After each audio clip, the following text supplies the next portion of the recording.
Fala pessoal, bacana demais? Como que foi a semana de vocês aí?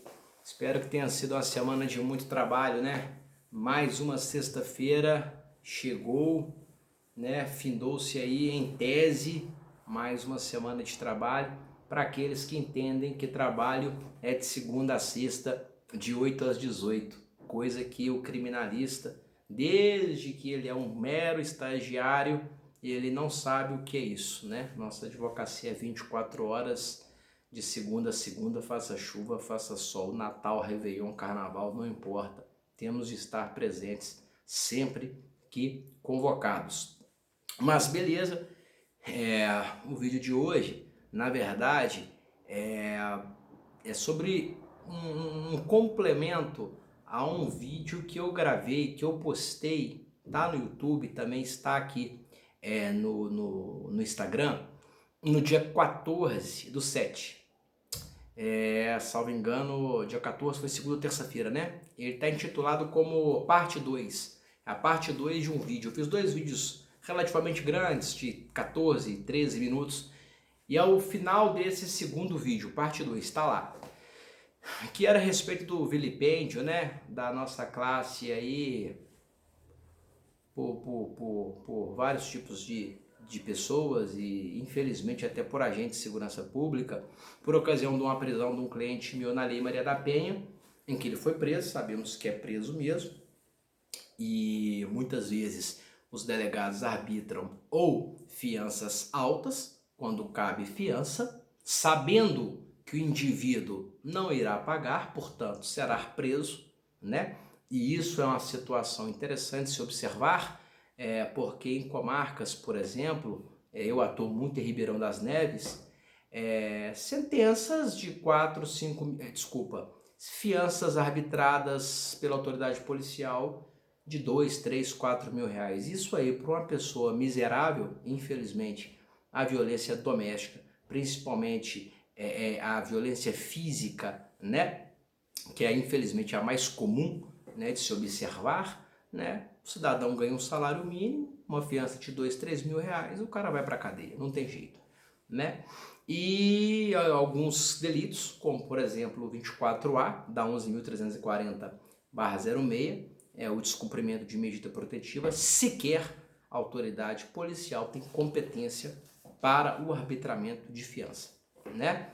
Hoje, há alguns anos, de 2 anos para cá, né, a figura do artigo 24A tornou-se uma figura típica, né, um crime autônomo, diferentemente de antigamente, né, em que o descumprimento poderia ensejar aí num recrudescimento das medidas protetivas, como instalação de tornozeleira eletrônica, ou mesmo decretação de prisão preventiva. E tinha outras discussões também interessantes no passado sobre se aplicava-se o crime de desobediência, o 330 do Código Penal, ou o artigo 359 do Código de Processo Penal, que era o crime de descumprimento de decisão ou ordem judicial.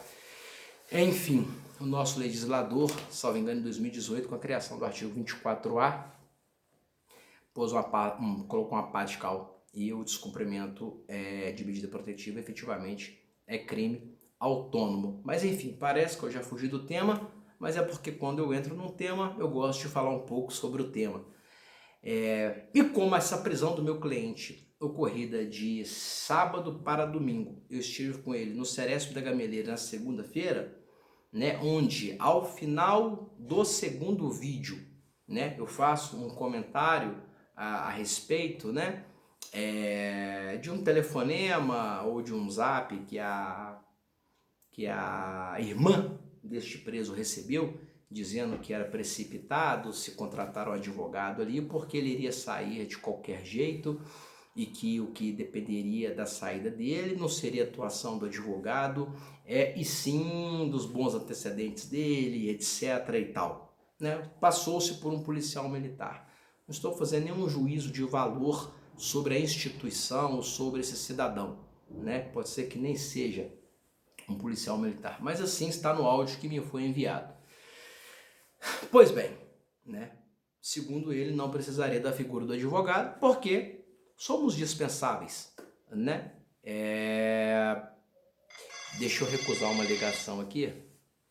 Somos dispensáveis ao ouvir dele, né? Pelo menos nesse primeiro momento aí, a respeito da necessidade da atuação do advogado para a concessão da liberdade provisória daquele cliente. Pois bem, o cliente foi solto na terça-feira, mas a juíza impôs a ele, além de outras cautelares, né, uma delas de afastamento de 500 metros, né, que não é tão normal. Normalmente se fala em 200 metros, quem milita na área sabe, né? Dependendo da região em que as partes moram, né? Até questão de 50 metros, porque essas pessoas muitas vezes, gente, a gente tem que entender que a violência doméstica que chega ao nosso conhecimento do meu escritório, da minha advocacia, que é uma advocacia de uma população 99% pobre, é a advocacia, violência doméstica ocorridas em comunidades. Então, em barracos, em pessoas que dividem o mesmo lote. Então, não tem como você impor um limite de 100 metros, né? Se o barraco da frente mora a mulher, o barraco de trás mora o cara e dista 10 metros. Então, o magistrado muitas vezes não tem esse olhar, né? Às vezes também nunca precisou, né, de ter esse olhar. Isso nunca passou pela cabeça dele, muitas vezes, né? Então, às vezes, o cara é obrigado a sair de casa, né? Sair de casa e para onde? Né? Será que quem vai recebê-lo? Quem vai recepcioná-lo? E as implicações disso, né, no distanciamento aí do trabalho desse cidadão? Então, é complicado, né? E não só isso, pasmem, 6 meses de tornozeleira eletrônica. 6 meses de tornozeleira eletrônica. Isso aí na custódia, né, aplicando as cautelares diversas da prisão preventiva, né? O crime de lesão corporal, que foi o caso em espécie, prevê uma prisão no artigo 129, parágrafo 9º do CP, com essa especificidade, né, da violência doméstica, de 3 meses a 3 anos.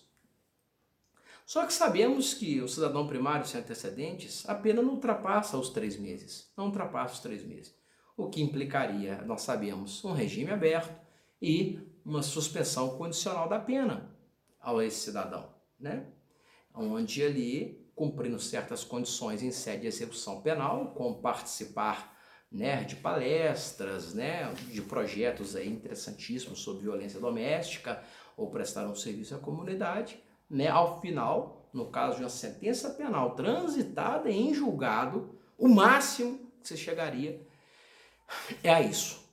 É uma suspensão condicional da pena para um cidadão que pratica um crime desse, caso, obviamente, comprovado, transitado em julgado. Nós estamos tratando aqui, gente, de um réu primário, tá? Sem antecedentes. Reincidência é outra história, tá? E aí impôs 6 meses de tornozeleira eletrônica. 6 meses de tornozeleira eletrônica. Aí, aquele cidadão, aquele policial que disse que não precisa da figura do advogado, né? O engraçado foi que o meu cliente, né, me ligou desesperado: doutor, nós temos que rever essa condição. É impossível eu ficar 6 meses com tornozeleira eletrônica. Eu sou marceneiro, carpinteiro, presto serviço em diversas áreas de Belo Horizonte, da região metropolitana, né? E se eu me distanciar muito da minha residência, a gente sabe que ocorre, né? Pode sair a tornozeleira, sai do ar, ela pode acabar descarregando, eles podem, o pessoal da central, né, de monitoração eletrônica, o GME, pode entrar em contato e não conseguir falar com aquela pessoa. Aí, meu amigo, informa o juiz e pede mandado de prisão. É isso que acontece na prática, né? Então, quer dizer, e a figura do advogado agora, né? Deu vontade de pegar aquele áudio e responder para o suposto policial. Aqui, pega a sua identidade profissional, porque não é carteirinha não. Para nós advogados, muitas vezes, né, quando nós vamos em presídios, etc., né, ou vamos em audiências, eles pedem a nossa carteirinha profissional, né, no diminutivo, né? Eu tenho identidade profissional, né? Identidade profissional. Então peça para que aquele policial, né, com a sua identidade profissional, vá até o juízo, não agora o juízo que fixou essas condições, mas o juízo prevento, que vai efetivamente tratar tanto das medidas protetivas como da ação penal, e vai lá pedir para que o juiz resolva essa situação, revogue esta medida protetiva ou que diminua este período. Para além, as partes resolveram continuarem morando juntos. Foi um fato isolado. Gente, está acontecendo um aumento significativo dos crimes de violência doméstica? Estão. Eu leio as notícias do Tribunal de Justiça todos os dias, tjmg.jus.br. Leio todos os dias, não só porque eu sou advogado, eu gosto de me informar e lá tem muitas boas notícias. Então eu leio todos os dias e também as notícias do site da OAB-MG. E nós estamos vendo nessa época de pandemia esse aumento da violência doméstica, né? Então, infelizmente, tem de se recrudescer, né? Tem de dar o devido tratamento, né? Mas um casal em 29 anos de convivência, né? Os 3 filhos, inclusive ele cuida da sogra, né? Da mãe da esposa, né? Que é cardiopata, enfim, né? Separar 500 metros, né? Até a esposa depois, claro, daquele trauma, né? Que é um trauma, né? Houve ali, em tese, um crime de violência doméstica, mas se ele tiver de responder, ele vai responder, poderá até ser condenado, mas não significa que eles têm de ficar separados um do outro, né? Existe o perdão, né? Ele pode pagar a pena dele perante a justiça, se for o caso, se assim restar demonstrado, mas eles podem morar junto. Tem uma história de quase 30 anos por detrás disso aí, né? E eles assim resolveram, né? Pois agora este advogado, com toda a dificuldade enfrentada, né? Por quê? Porque você não tem acesso aos autos da medida protetiva. Estive hoje no 2º juizado de violência doméstica. Para quem não sabe, você lá não consegue acesso às medidas protetivas ou ação penal, a não ser fazendo um pedido, um cadastramento no sistema SEI, usuário externo, que sabemos que está com problema, que apresenta problemas diariamente. Então, nós não sabemos, na verdade, como nenhuma das portarias do fórum funcionam. Como a portaria do TJ, né, especificamente nas secretarias funcionam. Quem está indo ao fórum nessa época de pandemia, essa semana eu estive lá 3 vezes, sabe que a 2ª de tóxicos está aberta. A 3ª também. Sabe que o escrivão da 3ª recebe peças por e-mail. Manda até buscar processo na sua casa, no seu escritório. Saibam disso. O da 3ª de tóxicos, o Alexandre. Da 2ª também está trabalhando, né? Tribunal do Júri tem que agendar um horário para que ter acesso ao processo, né? E o 2º juizado de violência doméstica está trabalhando com essa hipótese de SEI, do sistema SEI, etc. Eu tinha uma urgência ali, né? A senhora quer voltar para casa, ou ao menos precisa voltar para casa. Eles entraram em um acordo, ela deve ter o perdoado, isso também não é problema meu, mas nós temos que juridicamente legitimar esse reencontro do casal, né? Porque ele está proibido de se aproximar dela, né? Sob pena até dele ser preso, tá? Gente, eu já falei um pouquinho a mais, como sempre, infelizmente, né? Estamos aqui em 14 minutos e 20 segundos, então eu vou interromper para esse vídeo ir para o IGTV e vou fazer um vídeo em continuidade, tá certo? E ambos estarão no IGTV e no Instagram. Espero todos vocês.